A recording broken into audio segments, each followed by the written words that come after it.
Gente, vocês estão vendo meu Paint? Sim, Então, vamos lá. Ó, a gente estava falando dos sinais vitais, já falamos sobre quase todos. Já falamos. Quais que a gente já falou, meninas? Aliás, quantos são os sinais vitais? 5. Cinco? Cinco, É. tá. Quais são? Frequência respiratória, Tá. A gente frequência falou, cardíaca, falamos, pressão arterial, falamos. dor, Boa. Falta falador. febre, temperatura. E temperatura. Boa. Vamos falar de qual primeiro? Temperatura? Pode ser. Vamos para temperatura. Fechou. Pessoal, qual que é a temperatura média do corpo humano mesmo? 36 e meio. 37,6. Hum, Primeira pergunta. Aonde? Porque dessa vez tem uma coisa bem importante para a gente falar. Porque, assim, de novo, medir temperatura, medir pressão arterial no braço, beleza, 12/8. Mas medir na perna é outra coisa. Medir no antebraço é outra. Por isso que aquele aparelhinho pede para você nivelar com o coração. Medir temperatura também tem diferença. Vamos, a partir de agora, adotar a temperatura oral. Por quê? Porque é a mais fidedigna. Dá para medir temperatura poxa, praticamente qualquer parte do corpo. A axilar é uma medida fidedigna, mas você tem que considerar sempre um meio grau abaixo. Se a pessoa tiver suada, acabou. Não tem o que discutir. Se a pessoa tiver de roupa, já vai dar alguma alteraçãozinha. Então, não dá para confiar. Dá para medir a temperatura pelo reto, mas a gente tem que considerar que a temperatura retal será meio grau até 1 grau maior. Então, se você vê 38, não é uma febre. Então, para ficar mais fácil para todo mundo, a gente padronizou, a gente vai todo mundo medir a temperatura agora pela boca, tá? Lembrando, temperatura axilar pode dar muita alteração, tanto para mais quanto para menos, normalmente para menos, e normalmente aí por volta de meio grau. Retal não é nada fácil para a gente também medir toda hora, então esquece. Vamos deixar isso quietinho para lá. Então, quanto que a gente vai definir para a temperatura oral como normal? Vocês falaram pelo 36,5 e ele é o mais correto que tem. Fica mais fácil para decorar que 36,5 pode ser um meio, e meio grau para cima ou meio grau para baixo, tá tudo bem. Tá bom? Então, quer dizer, uma pessoa com 36 ou com 37, tá tudo bem. Ela não tá com febre e eu não tô preocupado. Tranquilo? Sim. Uma pessoa com 37 não me assusta. Agora vamos conversar um pouquinho sobre essas coisas. A temperatura, ela é muito importante para várias funções do corpo e, na verdade, ela é consequência da atividade metabólica, tá? Então, nosso corpo é quente porque a gente come. O que a gente come é quebrado e aí uma parte vira energia e uma parte é calor. E aí a gente esquenta, igual uma lâmpada mesmo. Então, uma parte é luz na lâmpada, para a gente uma parte é energia e uma parte é calor. Pronto, é isso. E a gente perde a maior parte da nossa temperatura para o ambiente mesmo. Igual a lâmpada, se você deixar esfriando, ela vai esfriar.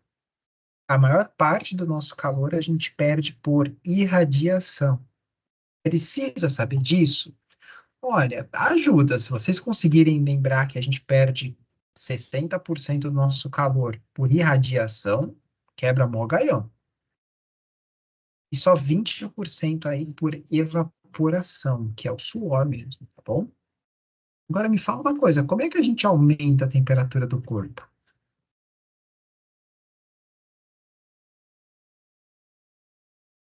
Melhor, o que o corpo faz que aumenta a temperatura? Antes da gente seguir nessa conversa, associa agora diretamente metabolismo com temperatura.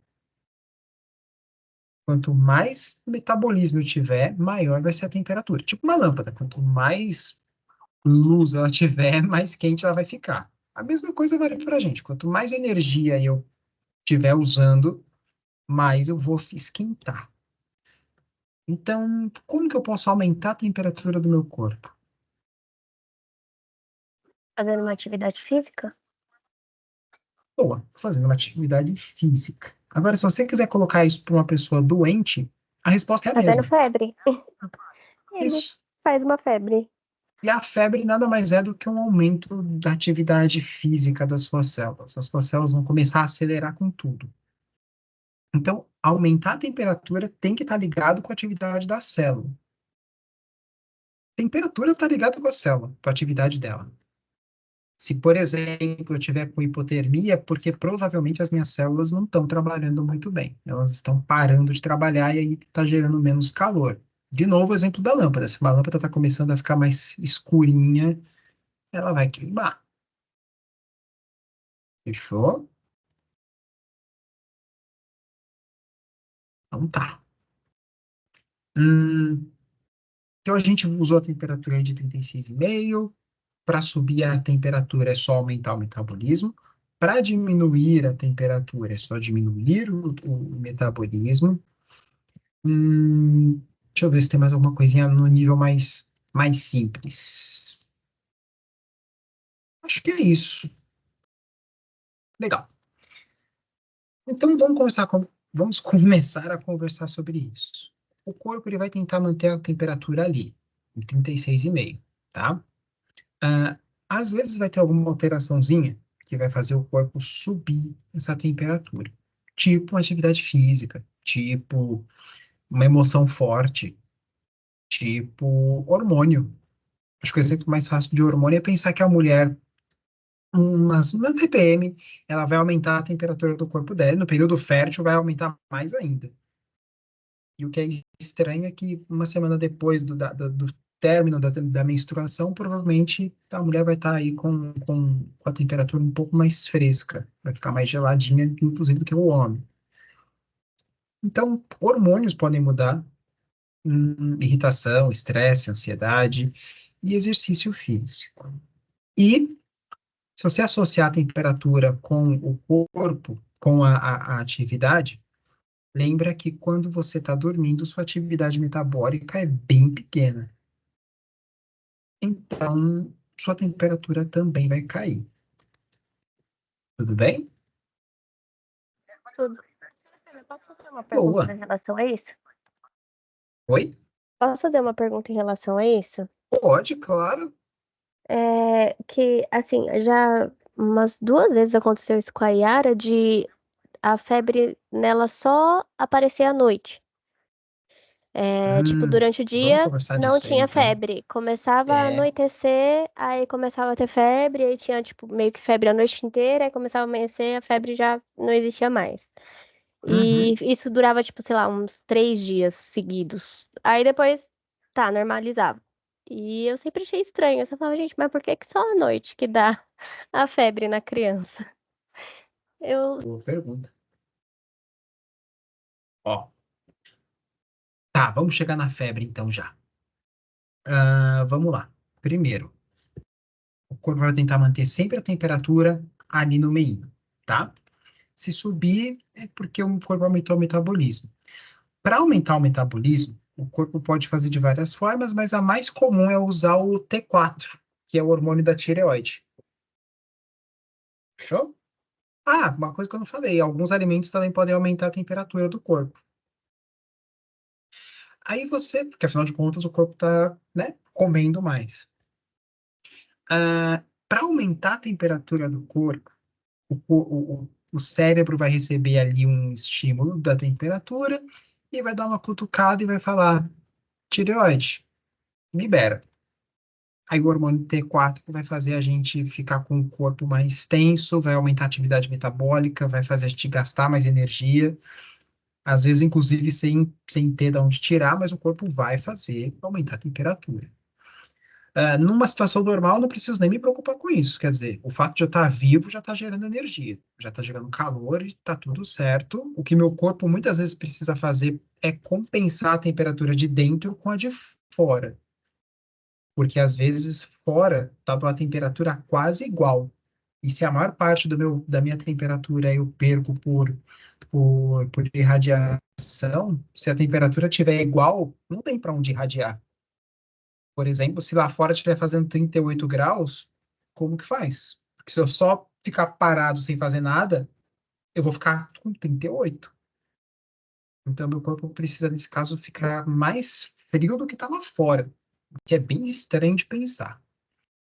Então, qualquer coisa que faça o corpo aumentar o metabolismo vai gerar beleza. Às vezes, o corpo vai querer fazer esse aumento de temperatura para segurar realmente de uma hipotermia, porque está 12 graus lá fora, menos 20 graus lá fora, mas às vezes não. Se o corpo percebe, por exemplo, que ele foi invadido, ele vai fazer um processo inflamatório. A gente vai ter aula de inflamação na aula de Sara, que vai fazer mais sentido, tá? Então, entrou um bichinho ali, ele vai gerar um processo inflamatório para tentar combater. Beleza. Sinal e sintomas de um processo inflamatório: dor, rubor, calor e edema. E perca de função secundária. Mas então, dor, rubor, calor, edema. Tudo isso está associado ao aumento de metabolismo. O corpo está trabalhando com tudo ali. Aí, imagina agora que você pegou uma infecção ou uma inflamação no corpo inteiro. Tá tudo inflamado, tudo infectado. Você vai ter dor, edema, rubor e calor no corpo inteiro. Alguns também um pouquinho aí perto da sepse, mas a gente não vai entrar nesse caminho ainda não. Dá uma seguradinha que esse caminho é muito doido para a gente fazer isso hoje. Então, às vezes, uma infecção vai entrar no seu corpo todinho. Por exemplo, gripe. É a infecção mais comum que pode pegar no ser humano. Gripe normalmente também por vírus. E tem outros tipos de gripes, tá? Mas a gripe viral, que é a influenza, que é a mais comum que a gente conhece, essa é só segunda-feira mesmo. Toda hora ela tá mudando, então toda hora a gente tá ficando com ela. Aí imagina que esse vírus agora tá passeando ali no seu corpo todinho, gerando processo inflamatório. Quando, de repente, algum vírus passar ali perto da região do cérebro que vai perceber isso, o cérebro vai gerar esse estímulo para aumentar a temperatura. A ideia é que, da mesma forma que eu preciso de uma temperatura boa para trabalhar, que é 36,5, os outros bichos também precisam de uma temperatura boa para trabalhar. Mas cada bicho tem a sua temperatura ideal. E os vírus não toleram mudança de temperatura. Então, qualquer temperatura pode matar um vírus. Por exemplo, se eu subir meio grau, pode ser que eu já mate esse bicho. Se eu diminuir meio grau também. Aí o corpo vai e aumenta a sua temperatura para tentar matar esses bichos. Então acaba sendo uma causa e consequência que está tudo certo ali, fechando o ciclo, tá? Então a ideia da febre é matar o bichinho agressor. Ponto. Até aqui tranquilo, gente? Muito doido? Sim? Aí o corpo vai e aumenta a sua temperatura. Vamos lá. Normal 36,5. Vamos para cima primeiro? 36,5, 1 grau para cima e 1 grau. Aliás, eu falei meio, né? É 1 grau para cima e 1 grau para baixo, tá? Decora assim: 36,5 é o meio. 1 grau para cima e 1 grau para baixo, tá tudo bem. 36,5, coloca 1 grau, 37,5. Meio não é febre. Tá tudo bem. Você tá saudável, tá tudo certo. Não precisa fazer nada, nada. Quiser tirar um pouco de blusa, de cachecol, do que tiver esquentando, legal. Se não quiser também, tá tudo bem. Não tá com febre. Febre, a gente vai considerar acima de 37,6. Por isso que 37,5 já é bom você tomar um cuidado, tá? Eu fui um pouco exagerado, mas deu 37,5. Não é febre, tá tudo bem.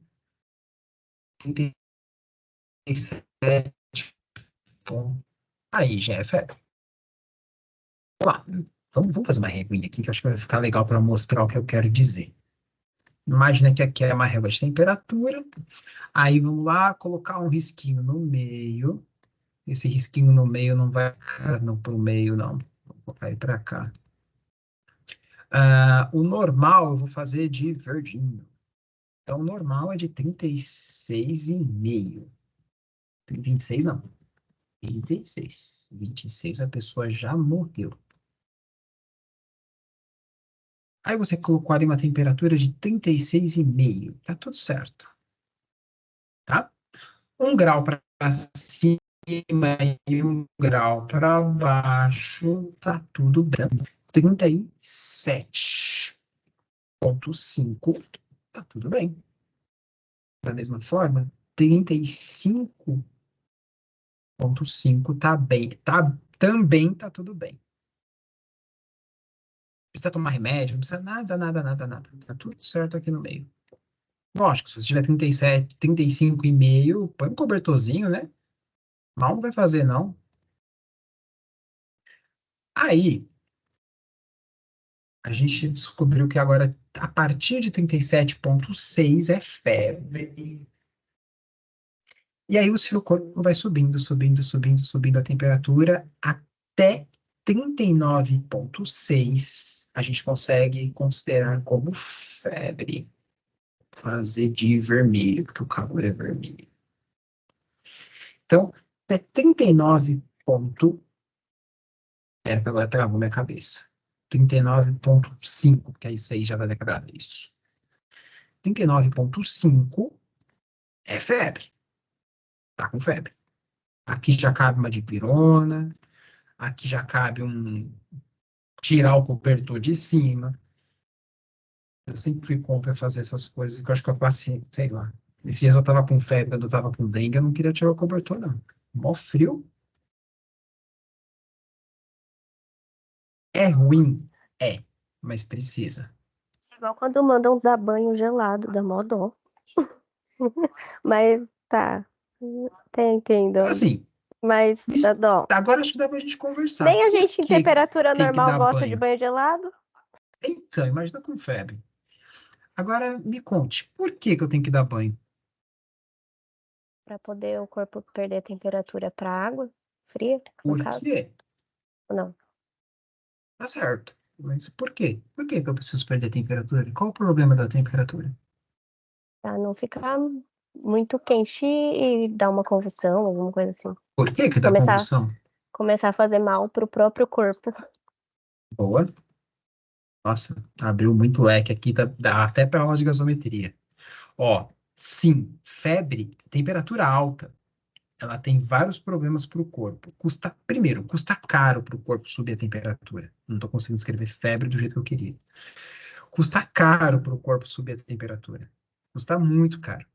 Imagina, quanto de energia o corpo não gasta para subir 1 grau, 2. Custa. Tanto que depois que a febre passa, você fica moído, você fica quebrado, parece que apanhou. Tá fazendo sentido, meninas? Tá todo mundo bem aqui comigo? Tá sim. Sim. Tá? Estamos bem? Chegamos bem até aqui? Sim, pro tranquilo. Então, vamos embora. Então, ó, 37,5, vai subindo a temperatura, o corpo vai usando o metabolismo, vai consumindo, bateu 39,5. Tá, até aqui o corpo consegue, tá tudo bem, mais ou menos. Qualquer temperatura acima de 37,5, primeiro, custa caro para o corpo. Segundo, machuca o corpo. A gente tem algumas enzimas, tudo bem, o vírus morre rápido, com meio grau a mais, e tá tudo bem. Provavelmente já matou os bichos, a maior parte deles aí. Alguns podem sobreviver, e é por isso que é importante matar todos, mas a gente vai entrar nessa discussão já já. Mas isso custa caro, porque como a temperatura mais alta, começa a quebrar as minhas células. Se as células do vírus morrem com meio grau a mais, eu também morro com meio grau a mais, talvez não, mas com 2 graus a mais eu já consigo, já é uma pancadinha. Então, primeiras proteínas que vão sentir aí esse aumento de temperatura, e isso não vai cair em prova, tá?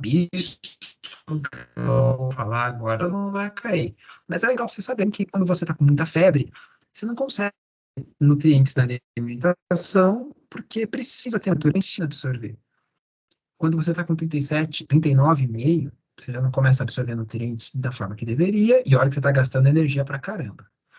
Você não consegue, de repente, algumas funções de hormônio, esquece. Acabou. Não vai produzir testosterona. Se você tiver para menstruar, vai dar uma segurada aí, vai dar uma bagunçada. Nada disso vai acontecer agora. Hormônios, tudo que envolve essa questão hormonal, vai dar uma segurada. Porque o hormônio precisa de uma temperatura muito fina também para trabalhar. Então não vai ser agora que você vai crescer, porque o GH não vai liberar agora. Aí, o cérebro aguenta. Tá tudo bem por enquanto. Tá acontecendo trocas gasosas, o corpo está conseguindo manter isso de uma forma adequada. Só que o corpo é incrível. Se ele perceber que ele está sendo invadido, que ele está realmente morrendo, o cérebro vai falar: eu preciso de mais temperatura. E ele vai liberar mais temperatura. Então, de 39,5, agora 39,6, até, cadê meu negocinho? Até 41 graus, eu vou dizer que é uma febre alta. 41,0 mesmo, tá? Essa ficou mais fácil para arredondar. Porque o corpo, o cérebro vai falar: ok, mas eu ainda tô com bicho aqui. Então, se vira. Mas não tem comida, se vira. Aí vai aumentar o metabolismo, os calafrios vão aparecer, você vai sentir como se estivesse 10 graus lá fora, seus músculos vão começar a contrair para aumentar o metabolismo. Enfim, todo mundo vai começar a trabalhar. Muito, muito. Só que a gente está falando de 41 graus. Vamos lá. Olha a distância que a gente está do ponto ideal aqui. 36, 37, 38, 39, 40, 41. É coisinha pra caramba. A partir daqui, as células não vão mais conseguir absorver nutrientes. A partir daqui, e isso talvez seja interessante vocês anotarem, o corpo não consegue mais fazer troca gasosa. O corpo precisa ter uma diferença de temperatura entre pulmão e tecido, por exemplo. O meu tecido, ele tem que ser mais quente que o meu pulmão, porque a diferença de temperatura vai favorecer, não precisa escrever o que eu vou falar agora, mas vai favorecer o efeito Bohr e Haldane.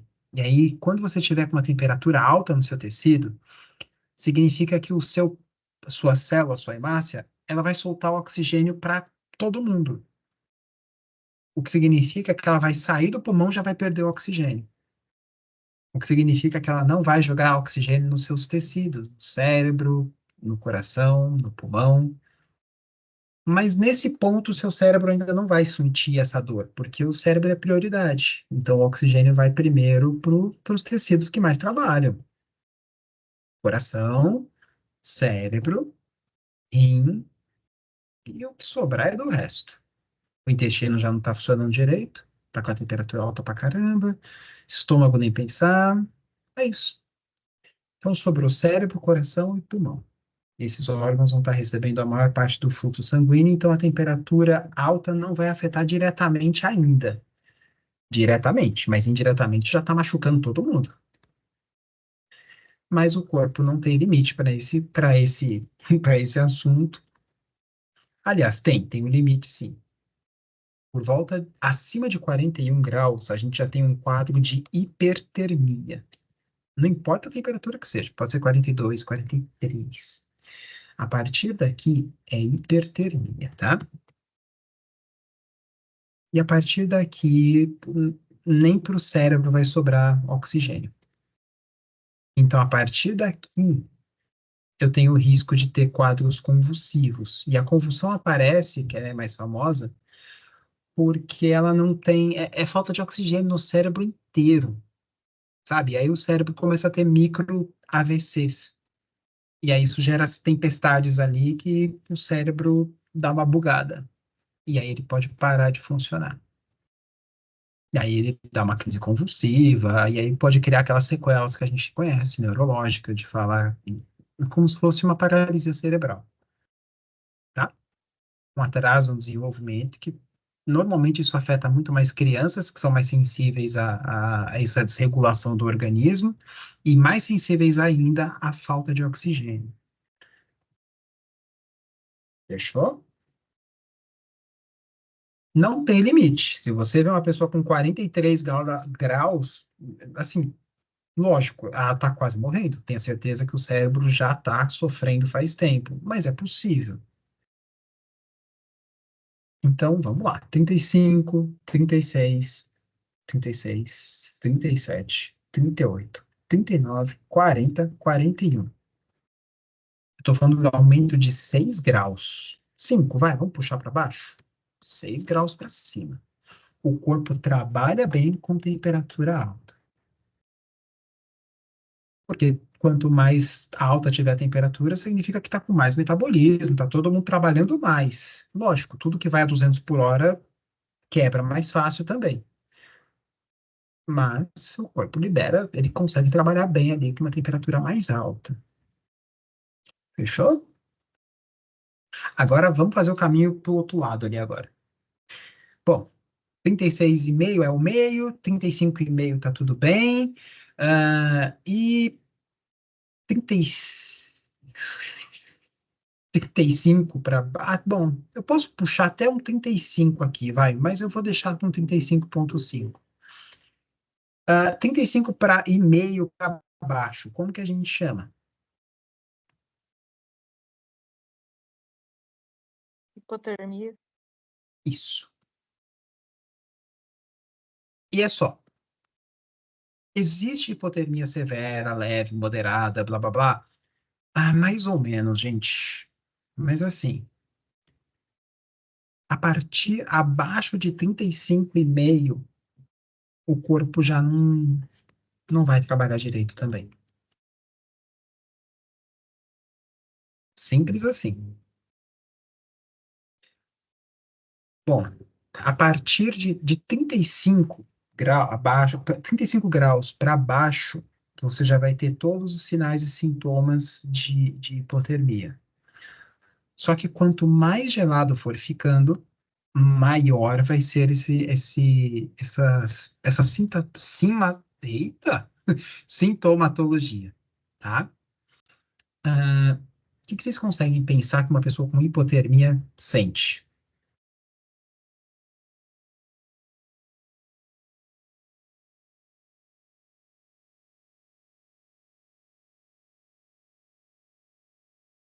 Vamos lá. Com 35 graus. 35. O que vocês conseguiriam imaginar que vocês sentiriam?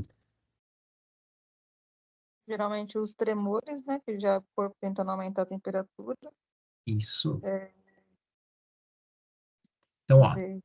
até Pro, 32 graus dormência. aí, tremores, A qual, perdão? dormência também na mão e pé?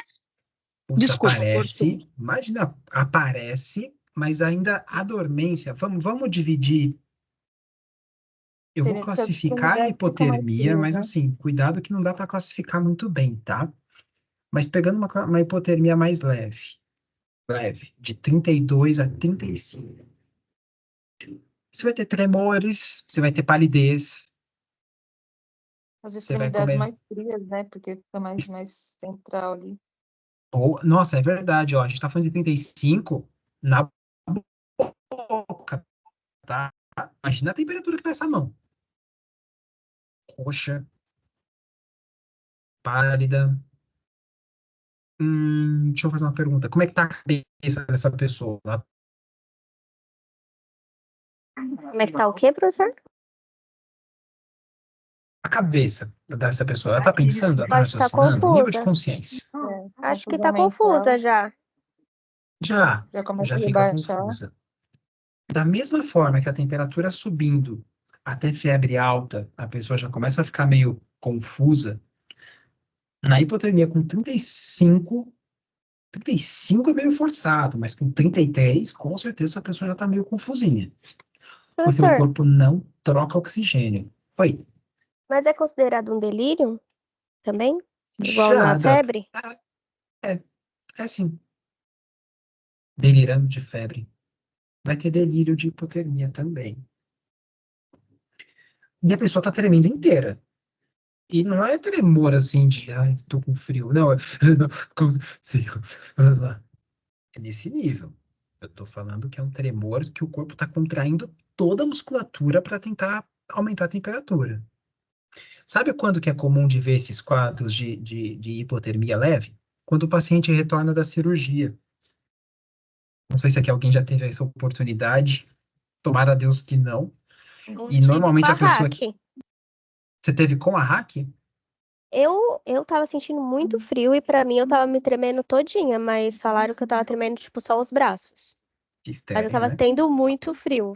Ó, vamos pensar na hack para explicar essa parte aí. Por que que a hack causa hipotermia? Ou pelo menos diminui a temperatura? Por que que a anestesia diminui a temperatura? Pra poder diminuir o metabolismo? Porque você diminui o metabolismo. Essa é a resposta que vocês têm que ter sempre e o raciocínio que vocês têm que seguir.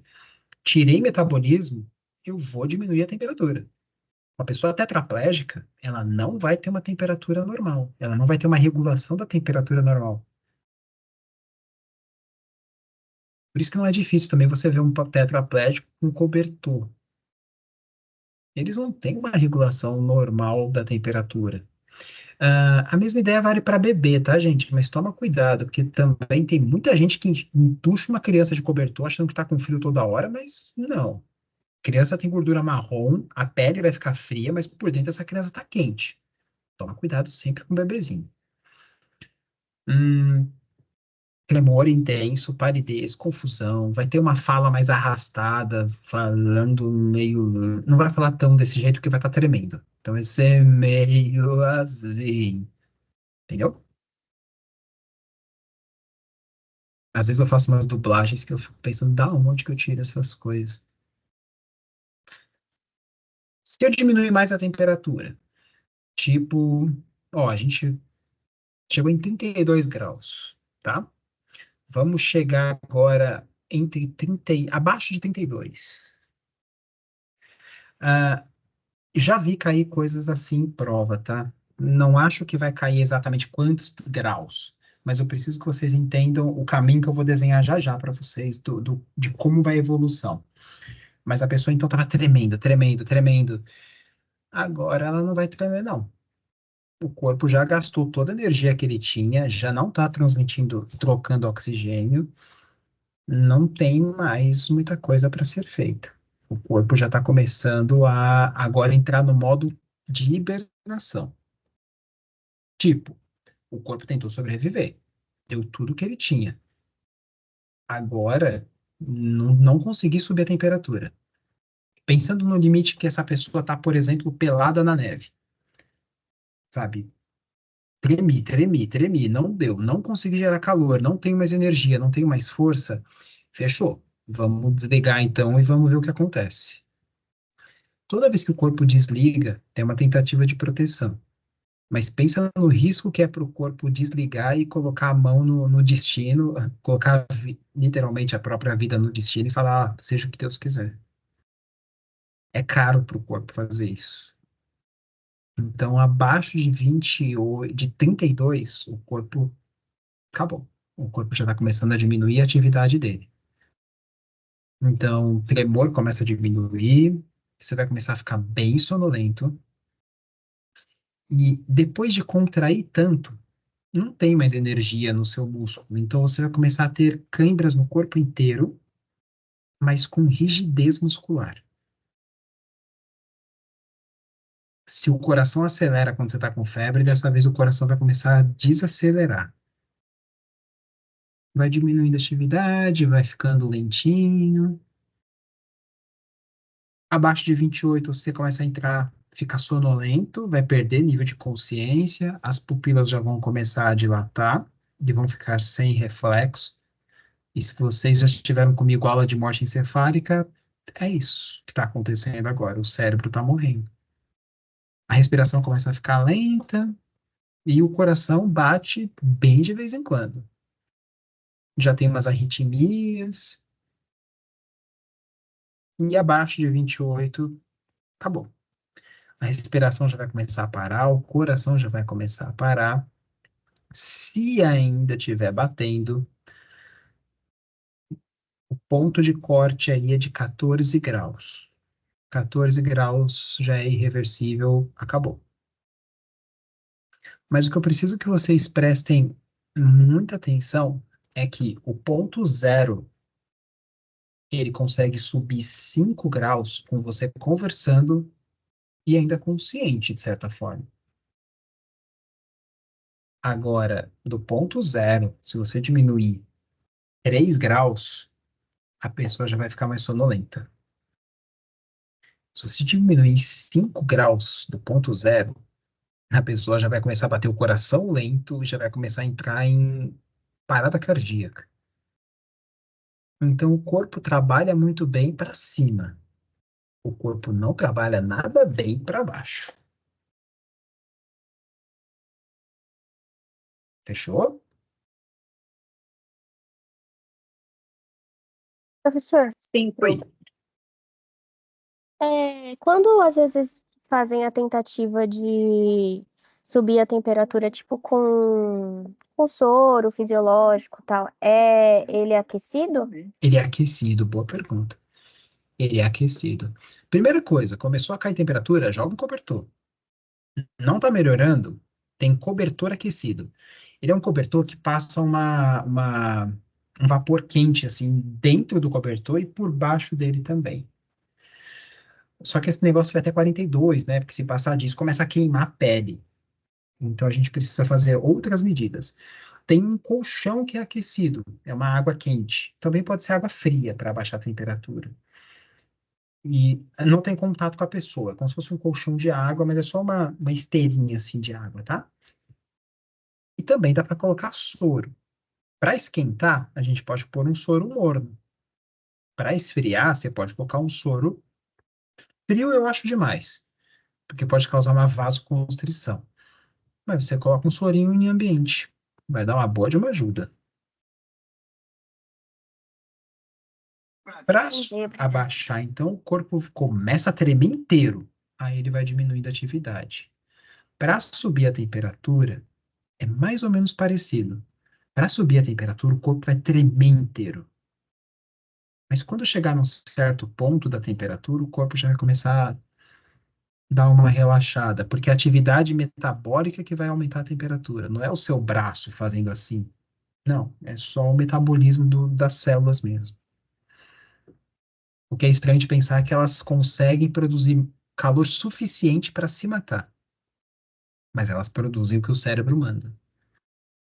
E aí, para baixar a temperatura, tira a blusa, tira a roupa, tira o cobertor, coloca uma compressa fria, principalmente na testa, para proteger o cérebro, mas no corpo inteiro pode colocar uma roupa molhada mesmo no paciente, porque a água ajuda a perder a temperatura do corpo. Álcool também ajuda, mas aí não compensa porque resseca muito a pele, no corpo inteiro não dá para colocar. Dá para dar um banho de água morna, uma temperatura aí de 30, depois água mais para fria. Já vi colocar gelo no paciente que estava com 42 graus de temperatura. E, como eu falei, tem colchão de água, tem cobertor que é mais frio, porque ele tem como se fosse uma microfibra, assim, de água, filamento, assim, bem fininho de água, o que for preciso. Mas tanto um quanto o outro a gente não pode deixar chegar nos extremos. Fechou? Fechou. Para aumentar a temperatura, a gente arrepia. Arrepiar pelo é muito fraco, tá? A gente quase não aumenta a temperatura porque arrepiou o pelo. Para os animais funciona, para a gente não. Mas o que principalmente aumenta a temperatura é a atividade metabólica, excitação simpática, tá? Adrenalina mesmo. Para perder temperatura, tá aí, vai vasodilatar, o sangue vai para a pele, porque quanto mais na pele tiver, mais fácil para perder temperatura para o ambiente.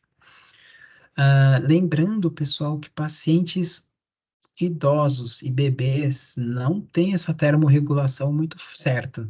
Eles não fazem a regulação da temperatura do jeito rápido. Então, idosos porque eles não têm muita mais energia, e crianças porque nunca usaram, né? Então tem que tomar um cuidado a mais com essas duas populações, porque eles podem tanto ir para um lado quanto ir para o outro, e muito rápido.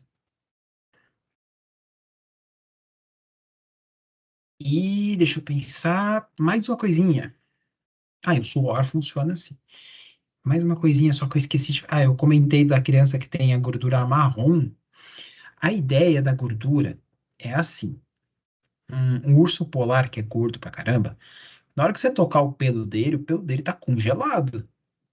Mas a gordura funciona como isolante térmico, junto com o pelo dele também. Então a temperatura quente vai estar lá na pele. E se não tiver na pele, vai estar por baixo da pele. Quer uma coisa bem legal? Pega uma pessoa mais gordinha e coloca a mão na barriga. Você vai ver que a temperatura da barriga ela é mais fria, porque a gordura funciona como isolante térmico. Então o calor fica dentro e o frio fica fora. Ajuda a esquentar, mas atrapalha para esfriar. Então, qualquer parte do corpo que você tenha mais gordura, por exemplo, mulheres no bumbum, o bumbum vai ficar um pouco mais frio do que o resto do corpo, porque tem mais gordura. E é para isso mesmo que serve, para proteger. Isso. Tudo bem até aqui, gente? Vocês estão boazinhas? Vocês estão entendendo? Tá fazendo Sim. sentido aí na vida? Tá? Sim, pronto, tá sim. Lembrei agora daquela foto do cachorro que eu gosto sempre de falar. Aquela foto do Golden, que tiraram foto do Golden, que colocaram a temperatura no Golden todo peludão, e aí ali tava marcando uma temperatura mais baixa, e um Golden depois sem o pelo, e tava com a temperatura altíssima. E aí falaram, o pelo ajuda a proteger do calor. Não é verdade isso, tá? Tome muito cuidado, eu já vi muito lugar, até mais importante, falando desse negócio. O cachorrinho vai cozinhar. A temperatura do pelo não tem nada a ver com a temperatura de baixo. Se eu sair com cobertor no sol, o cobertor pode ficar 30, 40, a temperatura que tiver do sol. Mas eu, por baixo do cobertor, vou estar cozido. O pelo ajuda a manter a temperatura dentro. O que ajuda, muitas vezes, é proteger do sol. Por isso que o pessoal que vai em qualquer lugar que tenha muito sol, por exemplo, o pessoal que vive no deserto, eles sempre colocam muito tecido. Esquenta, mas é melhor esquentar do que fritar naquele sol. E acho que é isso, gente. Tosem os cachorrinhos, não tem problema maior, não. É que é estranho ver um Golden também tosado, né? Mas. Ahn, febre. Vamos falar só sobre a febre rapidinho? Um corpo estranho entra no seu organismo. Um vírus, uma bactéria, um fungo, qualquer coisa, tá?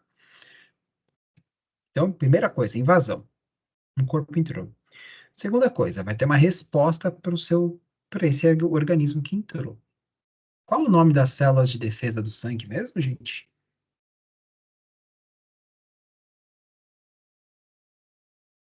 Leucócito? Leucócito, boa. O leucócito vai lá e vai comer o bichinho. Quando um leucócito come um bichinho, ele libera citocinas.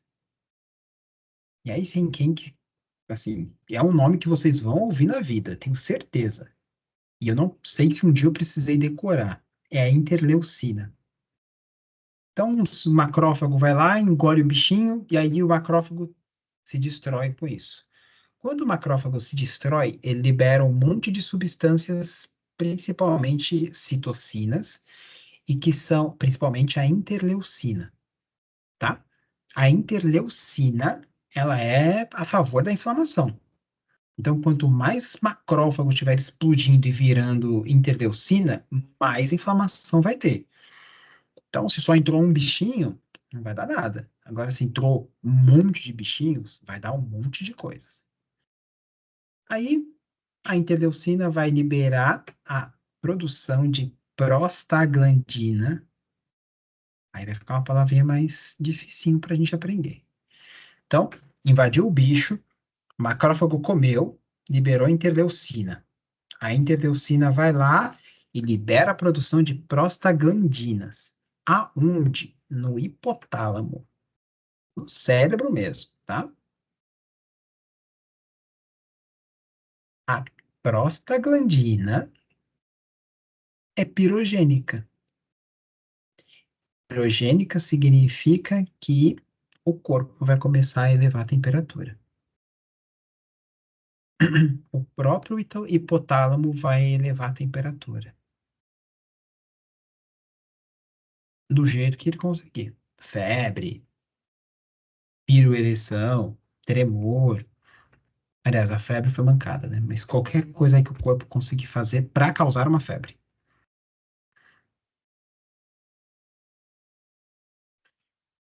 Bom, achei uma fotinha que eu queria. Ó, deixa eu deixar aqui com vocês. Tcharam! Uma versão mais bonita. Eu também tinha feito em azulzinho e roxo. E vermelho.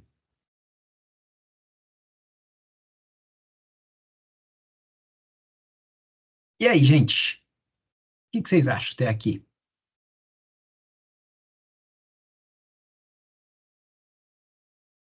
Ah, uma coisa que eu não respondi ainda.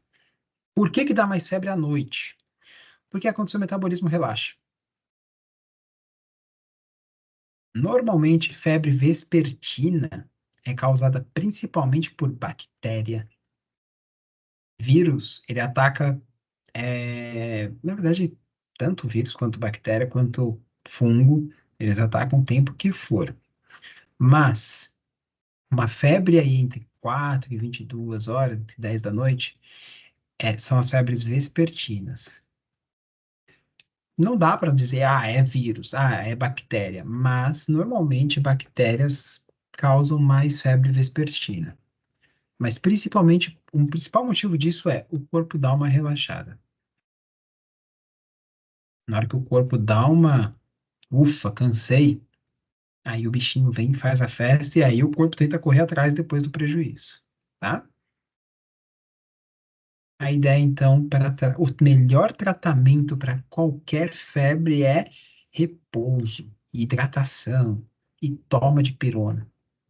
Faz umas compressas frias, põe uma roupinha leve e vamos. Vamos que o corpo tá se recuperando. Tranquilo? Todo mundo chegou bem até aqui?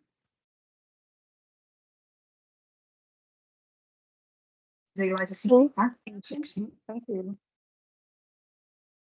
Vamos para o último sinal vital? Bora. Bora. Qual que é o último? Dor. Dor. Por que a dor é sinal vital?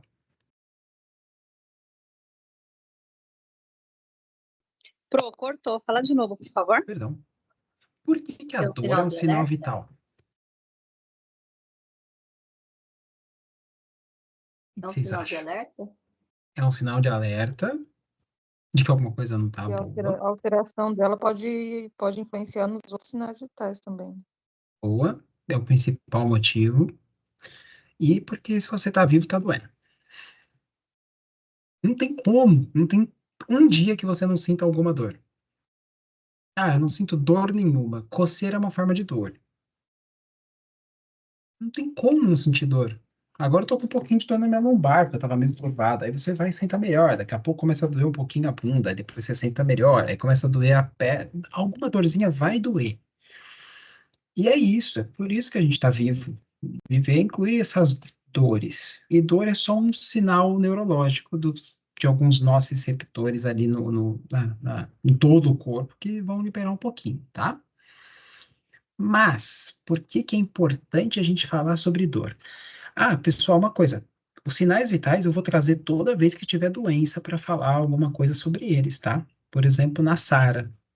Na SARA a gente vai ter febre, vai ter dor, com certeza, mas vai ter todo esse processo. E depois, numa fase mais avançada, o corpo vai começar a entrar em hipotermia. Então, eu também vou falar sobre esse processo de febre, febre, febre, febre. Quebrei, para baixo, para baixo, para baixo, para baixo.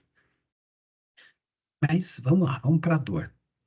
Eu preciso que vocês aprendam a avaliar a dor, porque eu acho que hoje 100% das provas cai dor e não cai uma pergunta só, não. Vai cair muita coisa sobre dor. Não tenha dúvida disso.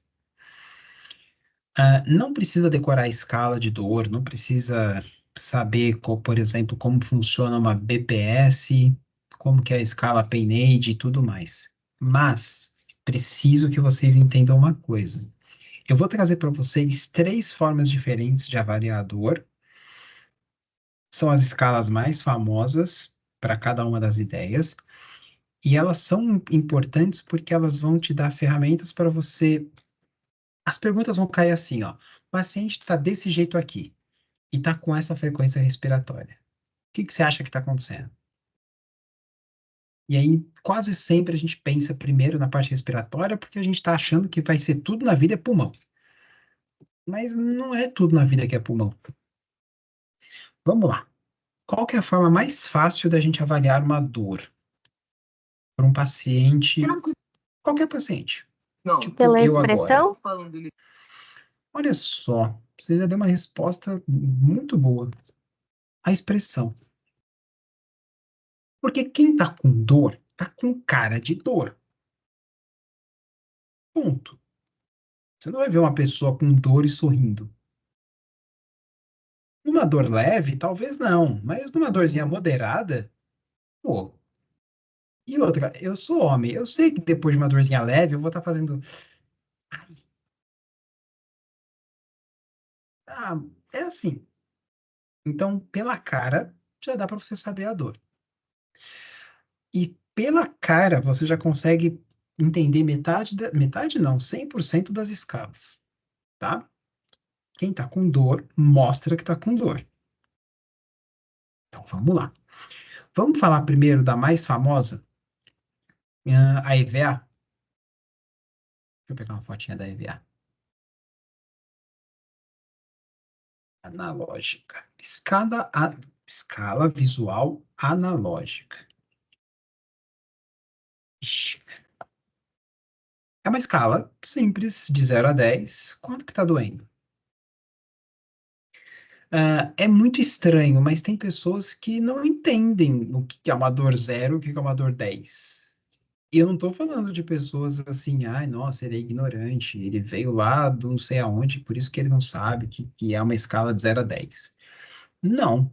Tem pessoas que simplesmente não conseguem entender o que é uma dor 10, o que é uma dor 0. Vou te contar dois exemplos. Uma vez eu estava acompanhando um engenheiro dentro da UTI e perguntei quanto que está doendo, de 0 a 10. Ele não conseguia, era engenheiro, poxa, ele entende de matemática. Ele falou, eu não sei o que que é uma dor 10. Por mais que você explique, dor 10 é a maior dor que você já sentiu na vida. Eu não sei, tá doendo. E hoje eu trabalho com uma colega que está com dor na lombar, está com a coluna travada, e ela não consegue classificar a dor dela. A resposta dela é a mesma, tá doendo. Não tá doendo 6, tá doendo. Por mais que você tente explicar que 0 seria nenhuma dor, 1 seria um incômodo que você se mexe e melhora, não vai fazer sentido. Você pode mostrar a carinha. Como que você está se sentindo com a sua dor? Eu estou me sentindo irritado. Não tem irritado aí. Então, não sei. E pare de fazer pergunta idiota, tô com dor. É isso, tá? A escala visual analógica, ela é boa, mas ela não é 100%. Fechou? Ela é a mais simples que a gente conhece. Agora, deixa eu pegar minha colinha aqui, porque eu também não lembro de cabeça das outras, não. Bom, a gente tem duas outras formas de avaliar a dor.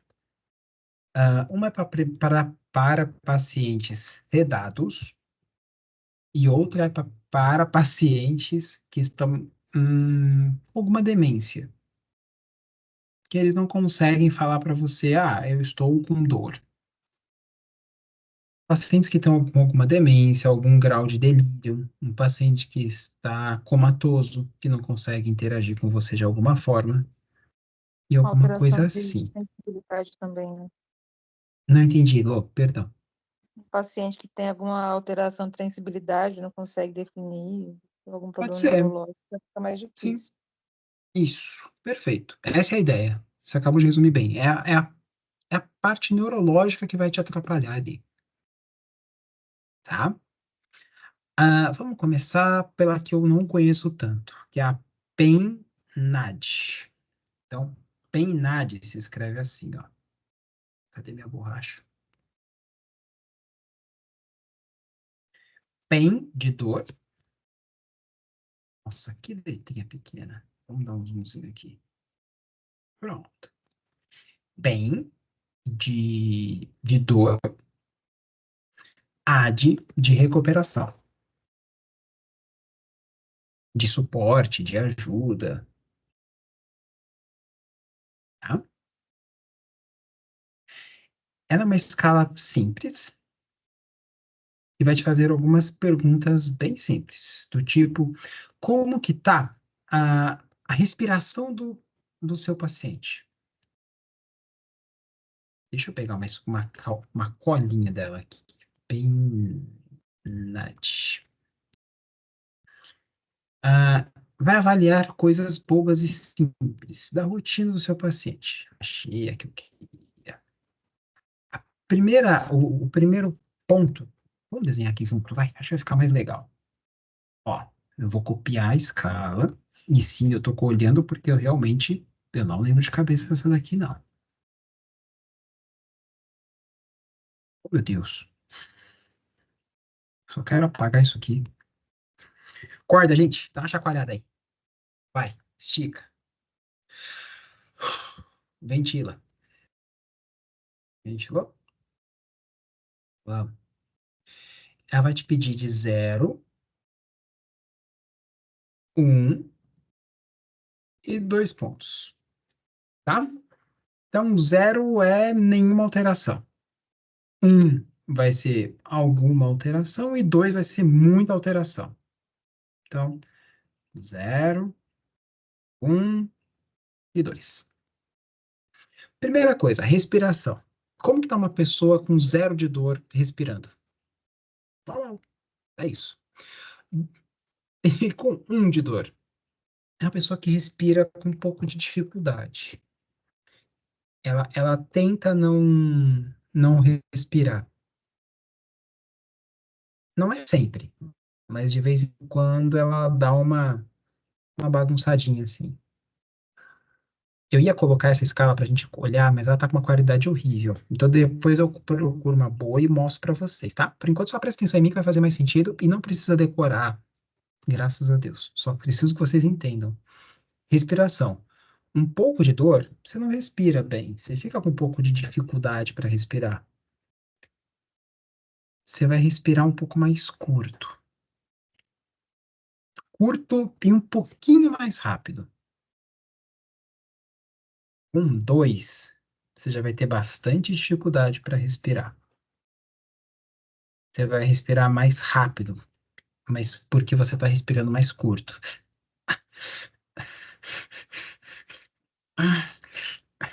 Eu tentei não fazer o som, mas ele sai. Isso já é um gemido, isso já entra como também outra avaliação, tá? Então, só a respiração curta e ofegante já são 2 pontinhos. Próximo ponto.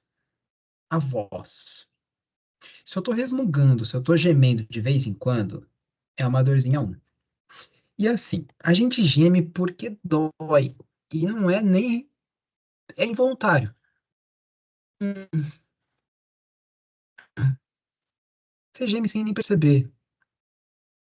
Igual quando você tá tentando, sei lá, depois você tá cansado e tentando uma cadeira, você faz sem perceber. Quando você tá com dor, você fala baixo, porque falar alto parece que piora a dor. Pode você fala mais baixo.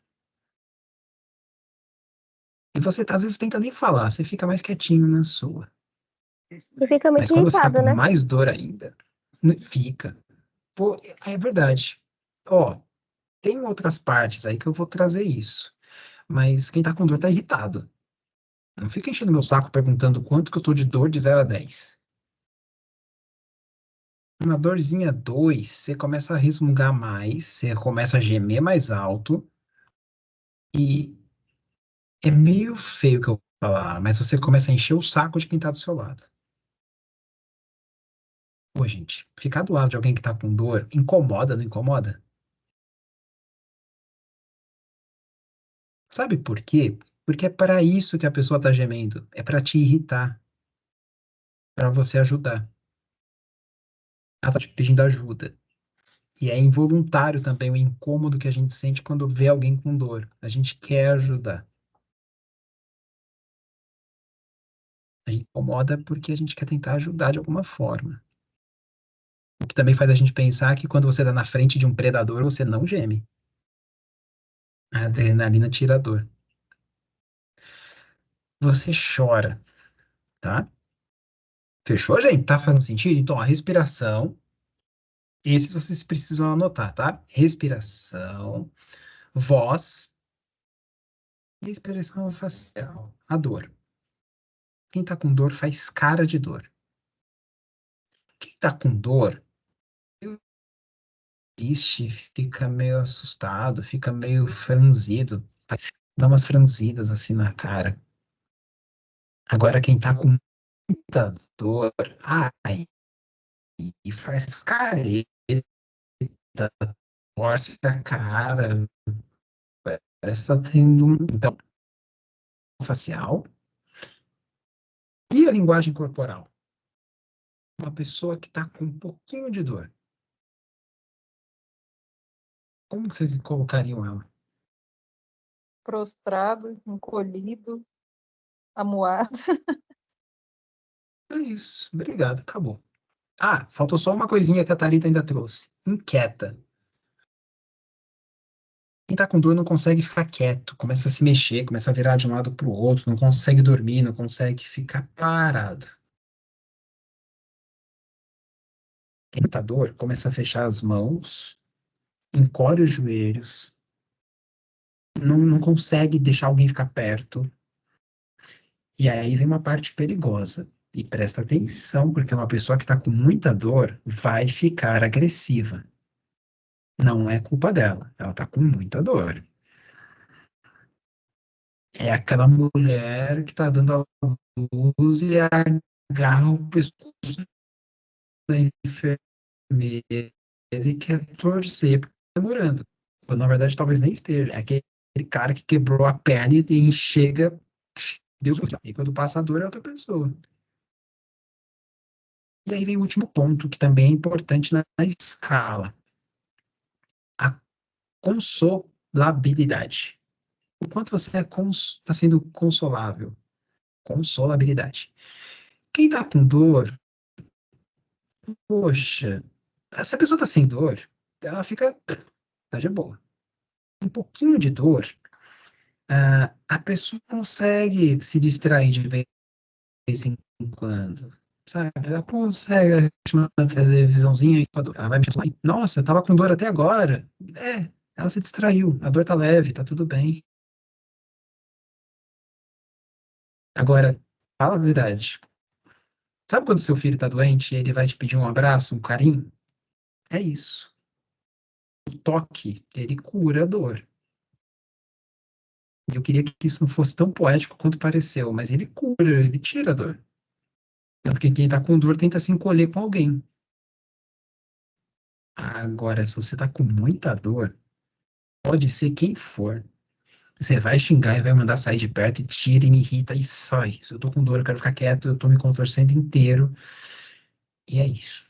Então, ó, respiração, voz, expressão facial, linguagem corporal e consolabilidade, tá?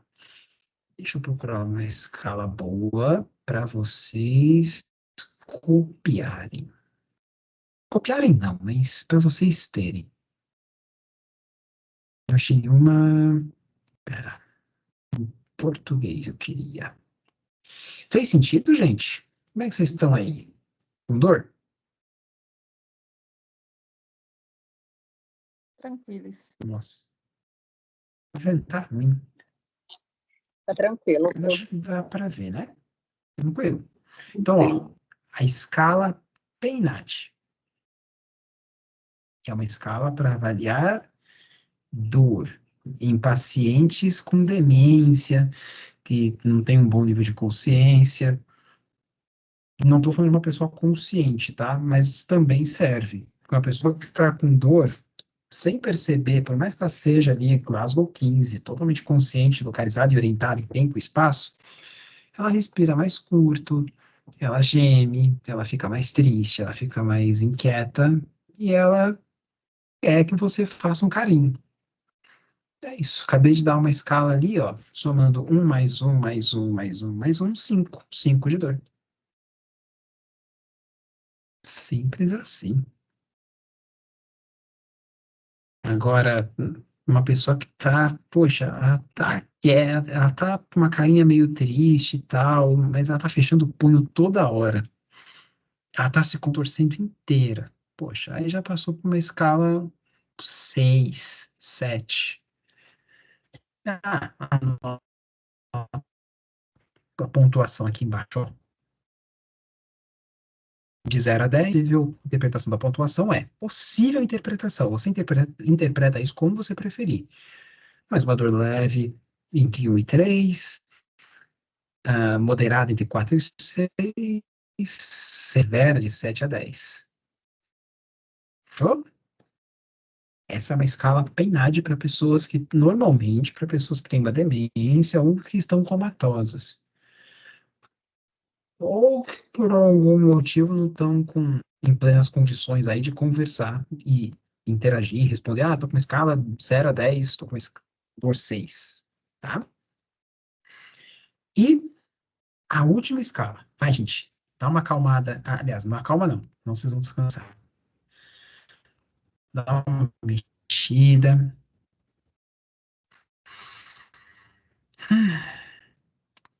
A última que eu vou trazer para vocês hoje é a escala, eita, desculpa, BPS, bola, pato, sapo.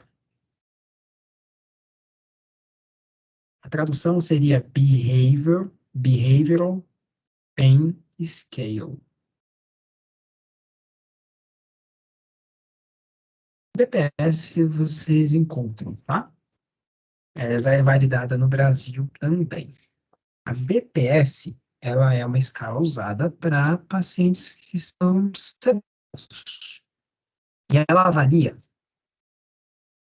três coisas. Primeiro, o que vocês acham? Três coisas que ela avalia. Fala para mim, quais são as três coisas que ela avalia numa pessoa que está com dor e sedada? A reação a estímulo? Reação a estímulo, tá certo, mas reação com o quê? Tipo reação facial, a expressão facial que ela faz com o Facial, estímulo. expressão facial. O que mais? Faltam dois. É aceleração dos batimentos cardíacos? Ou não? Olha só, não.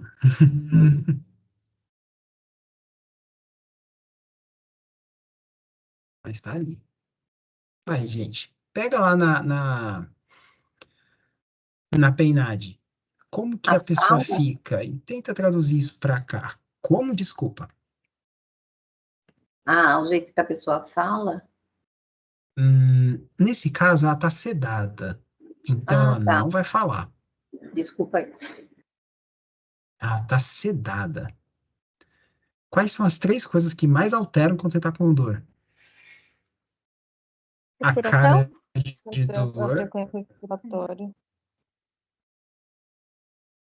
o corpo de dor e a frequência. O movimento dos membros, principalmente superiores, e ventilação, respiração. Só que a ventilação, como é um paciente que está entubado, vai ser em compensação, em comparação com o próprio ventilador. Então vamos lá, expressão facial. Como que fica uma pessoa que está com dor? Torcendo a cara de dor. Ponto. É isso. Uma coisa que eu não falei, perdão. A BPS, ela vai de 3 até 12. E cada um dos seus pontos é de 1 até 4. Como são 3 pontos, 4 vezes 3, 12, tá? Então, a pontuação mínima seria 1, 4 seria a pontuação máxima, 1 é sempre a pessoa que está tudo bem, 4 é a pessoa que está tudo mal, e a soma dos pontos vai te dar também uma dor leve, moderada e grave, e eu acho que mais do que isso, serve para você comparar e perceber quando o seu paciente está com dor.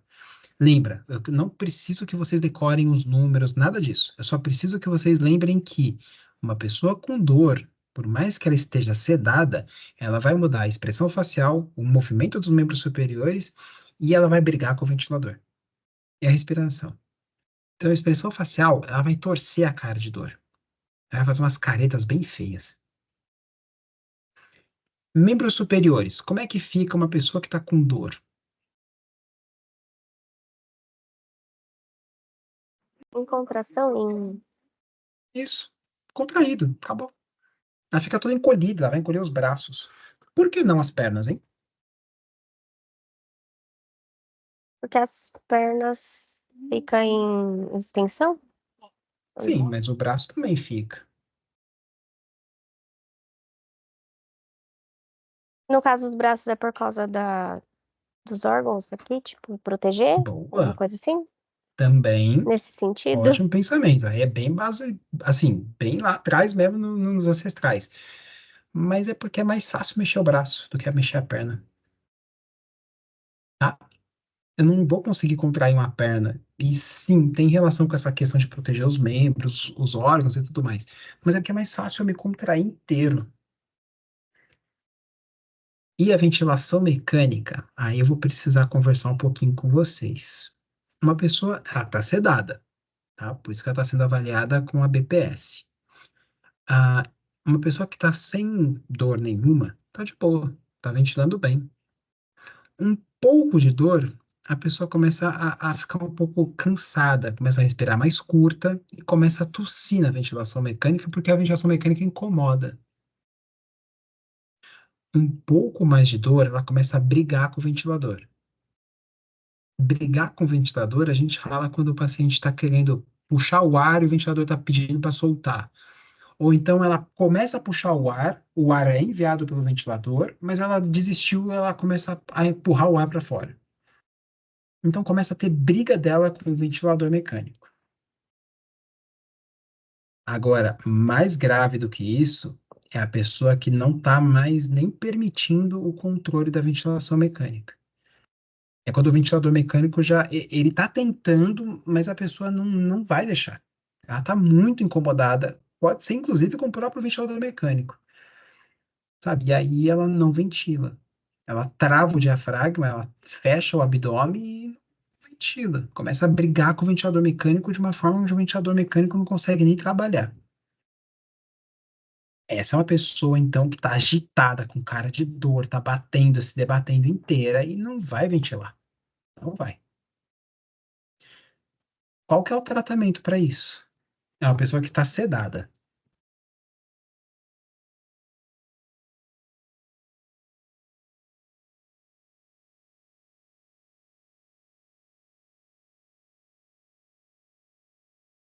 Ela já está sedada, sei lá, bloquear ela?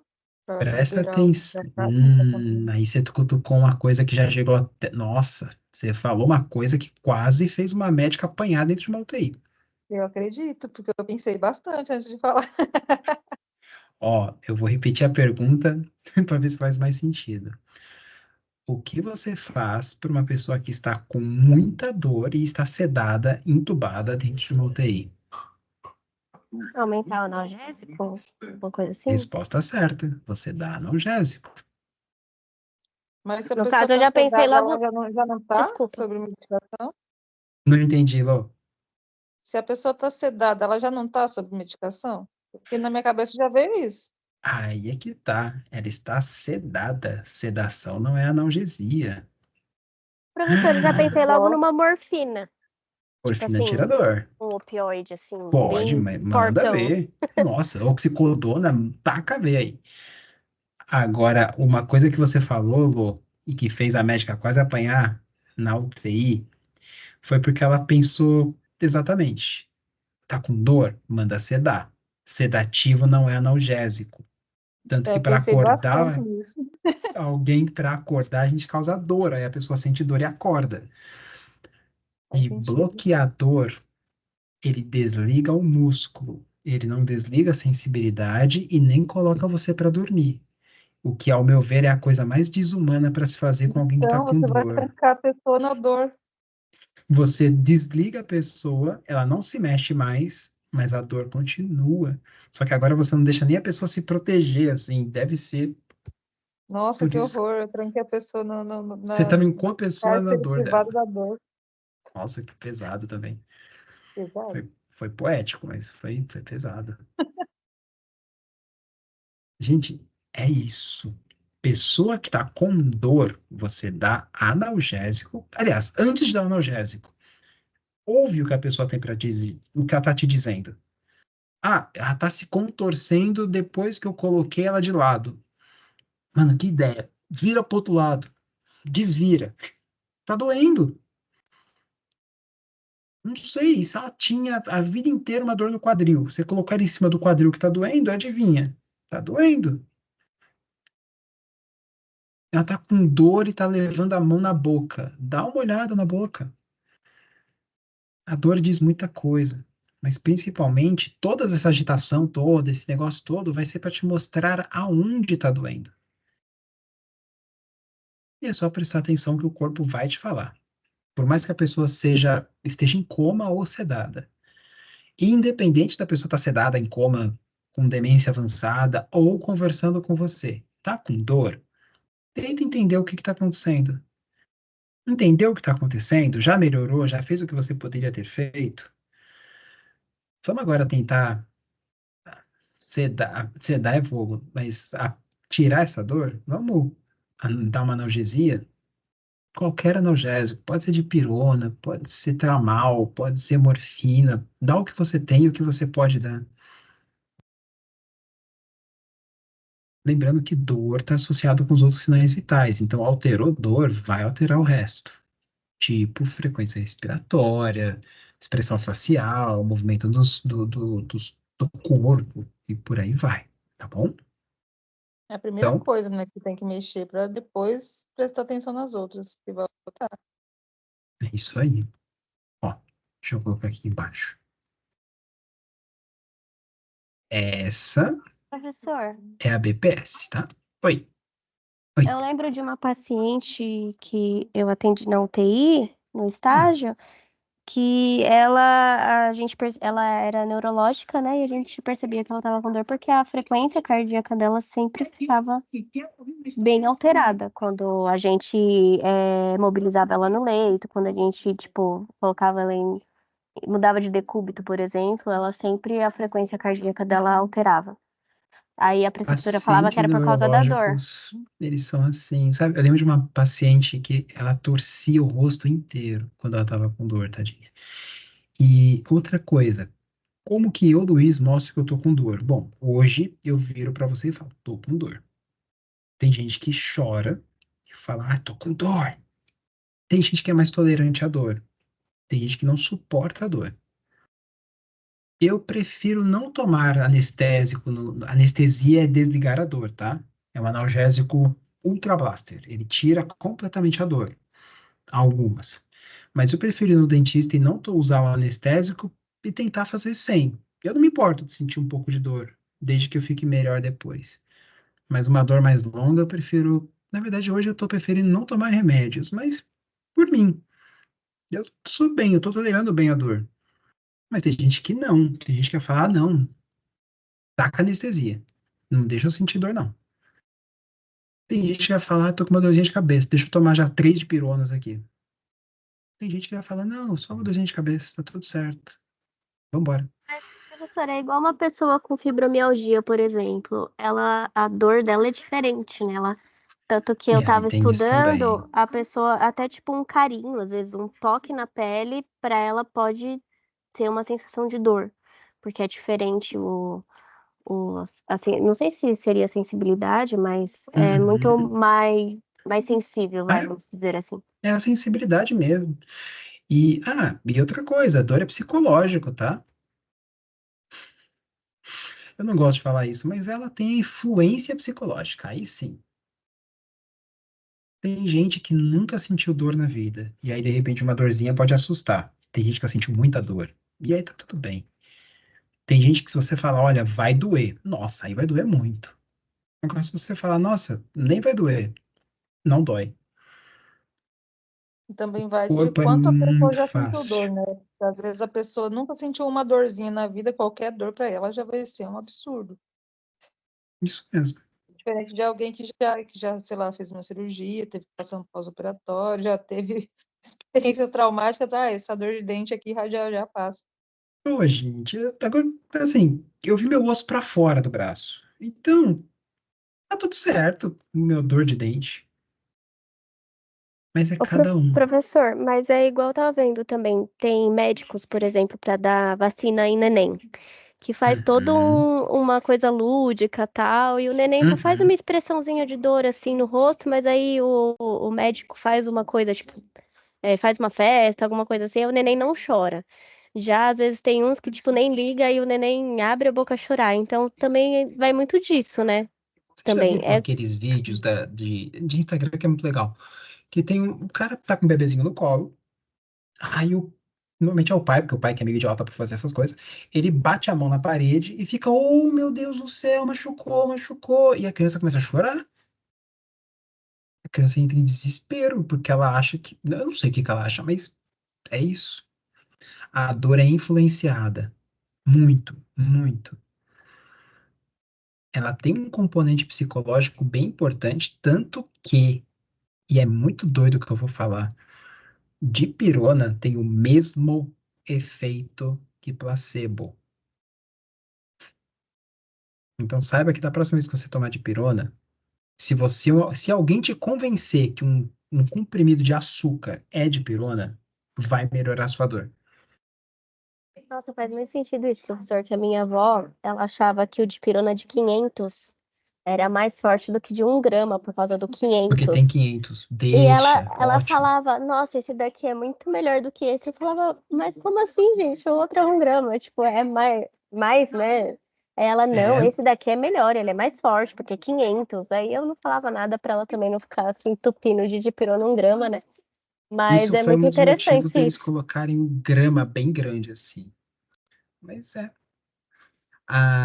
O paracetamol, ele tem fama de tirar mais dor do que a dipirona. E muito mais do que o AS. Sabe por quê? Porque o AS tem 50 miligramas, a dipirona vem com 500 e o paracetamol vem com 800.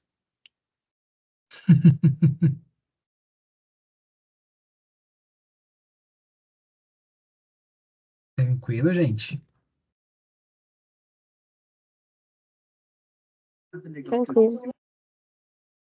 Uma coisa que eu ia falar, que eu ia comentar sobre isso de dor. Ah, a minha dor tá 10. Ah, mas você só bateu a pontinha do dedo do pé na cama. Gente, a minha dor é 10. A sua você que sabe. Se quebrar o braço pra você é 2 e pra mim é 20, tá tudo certo. A gente se entende. Dor é cada um com a sua, tá bom? Lembra da aula de cuidado paliativo. Nada de ficar, ai, nossa, mas foi só isso. E menos ainda falar, nossa, mas você estourou o braço. Não, você vai piorar a dor do cara. Por que que você vai ganhar com isso? Então, cada um tem a sua. E independente da dor que o cara tá sentindo, se você questionar, tanto para cima quanto para baixo, você não vai ganhar nada com isso, corre o risco de deixar o cara irritado e com mais dor. E ou com mais dor. Então, não precisa comentar, não. Sua dor está de 0 a 10, quanto? Ah, 8. Ok, vou tratar como se fosse 8.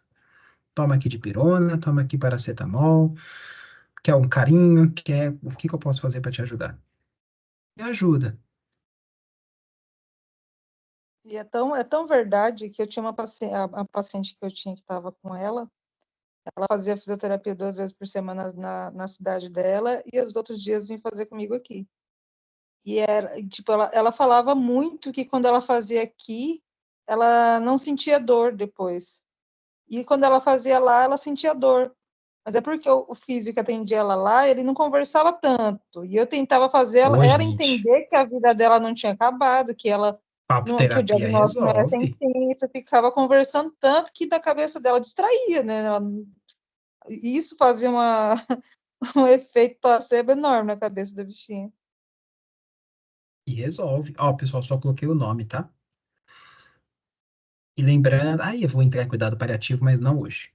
Lembrando que dor tem componente psicológico, social, físico. Tem gente que engole a dor para poder dar, fazer alguma coisa pelo filho. Tem gente que se desmorona quando alguém fala, nossa, não tá doendo? É verdade, tá doendo, é verdade. Então, dor tem como componente físico, psicológico, social e espiritual também, porque tem religiões que aceitam mais a dor do que outras, tem religiões que procuram a dor como a forma de. É meio estranho, mas não vamos julgar. Mas tem gente que, por exemplo, acha que sentir dor antes de morrer é uma forma de você pagar todos os seus pecados da vida inteira, porque é isso que Deus preparou para você. Então, eu não quero remédios, não quero nada. É isso. Dor tem componente multifatorial. Cada um tem a sua, tem influência psicológica, muita, mas dói. Você falou Tá? da parte de um carinho, não carinho, né, no sentido carinho, mas quando eu tava em trabalho de parto, já tava assim, já no contração, já para 10 centímetros de dilatação, então já tava contração de 5 minutos.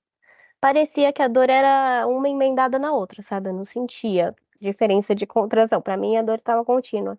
E só do médico fazer meio que como se fosse um rolamento com a mão dele na minha lombar, dava uma aliviada na dor, sabe? Tipo, e Uhum. eu ficava, gente, mas como assim? Mas assim, não parava completamente, mas acabava dando uma aliviada, e aí ele fez isso até, tipo, do quarto até chegar na sala de parto. Ele ficou fazendo essa pressão assim na minha lombar para dar uma aliviada na dor e realmente deu uma certa aliviadinha ali na dor no momento, mas é muito interessante isso, assim, né? Que Eu é já uma dor que vi uma estava muito situação, forte e uma coisa simples acabou diminuindo um pouco ela. eu já vi uma situação onde eu vou traduzir para o seu caso. Já imaginou se você, durante uma dilatação de 10 centímetros em trabalho de parto, emendando uma contração na outra, alguém vira para você e fala: de 0 a 10 tá quanto a sua dor? Não, eu queria bater na minha mãe, porque ela queria me filmar. E eu ficava, Pô, eu não quero que me filme. Eu tava muito irritada. Eu tava assim, na irritação nível máximo.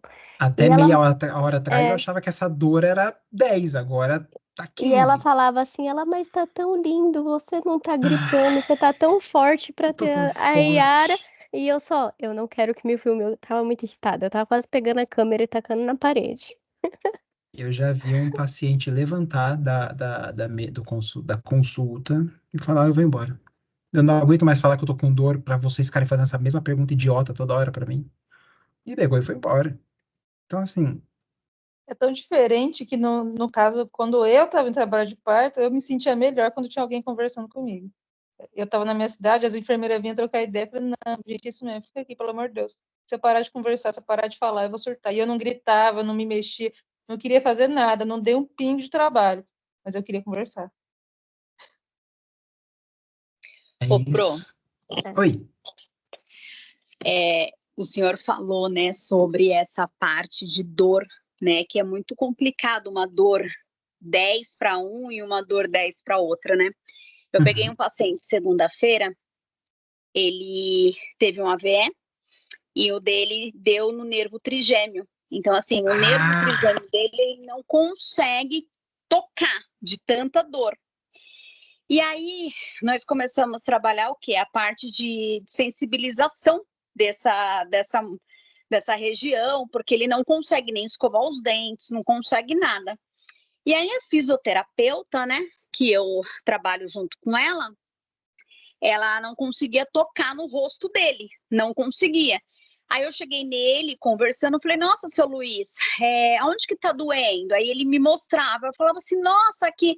E aí eu fui tocando no rosto dele, e assim, conversando, mas não falando para ele, olha, agora eu vou tocar no seu rosto, olha, agora eu vou fazer isso. Não, eu tirei ele um pouco daquele foco, né, que era aquela dor, e fui conversando com ele. E ali eu comecei e consegui sensibilizar a parte do nervo trigêmeo dele e as ramificações todinha. Aí no final ele falou assim para mim: "O que você fez no meu rosto?" E aí eu expliquei para ele, e a fisioterapeuta estava do lado, né? E ele falou assim: eu cheguei com uma dor aqui que tava 1000, não era nem 10, né? Ele falou assim: tava 1000. Só que ele não consegue. Depois que a gente trabalhou a sensibilização, passou assim segundos, ele já voltou com a dor novamente. Mas eu consegui ali estar fazendo, né, os exercícios corretamente. Então, assim, é muito complicado, né? Igual a Thalitinha falou, que quando começa a conversar, tira um pouco daquele foco da dor, né? E é onde muito a gente acaba, como fisioterapeuta, atuando também, igual na fibro, né? Eu não lembro quem foi que falou da fibromialgia. E é isso, eu peguei também uma paciente esses dias que ela não conseguia que a gente tocasse nela, ali conversando, tal, a gente consegue estar fazendo o que a gente precisa fazer, né, que são os exercícios, tal, é tirar um pouco do foco, porque às vezes o paciente vem tanto com aquele foco de dor, e às vezes uma conversa, né, tirando um pouco daquele foco da dor, a gente consegue, como profissionais, estar exercendo o que a gente precisa estar fazendo naquele momento, né? O pessoal, assim, dor de nervo trigêmeo, dor de parto e dor de cólica renal, segundo os pacientes, são as piores dores. Eu já não vi, mas já aconteceu no Instituto de Câncer, de crescer uma massa realmente na base daqui do pescoço que estava comprimindo a raiz do nervo trigêmeo, a síndrome do nervo trigêmeo. E o paciente cometeu suicídio por conta da dor. Então, e já vi também gestantes que falaram a mesma coisa, que preferia morrer, e assim, tudo bem que é modo de dizer muitas vezes, mas não sempre. Eu já vi muitos casos de pacientes que preferiram se matar do que realmente conviver com aquela dor. O que faz a gente pensar que deve ser uma dor realmente, literalmente insuportável. Depois que eu fechar a câmera, eu conto uma outra história de o que é uma dor insuportável para vocês saberem. Mas tranquilo até aqui, gente? Sim. Sim. Sim, Pro, tranquilo. Então é isso. Quem tá assistindo gravado, não esquece de mandar fotinha. E quem tá assistindo gravado não vai saber o que é uma dor insuportável. Mas depois, se você quiser me perguntar pelo WhatsApp, eu conto. Mas é que não dá para deixar essa história meio assim solta. Então, obrigado por hoje, meninas. Deixa eu fechar a gravação aqui. Pronto. Dor insuportável.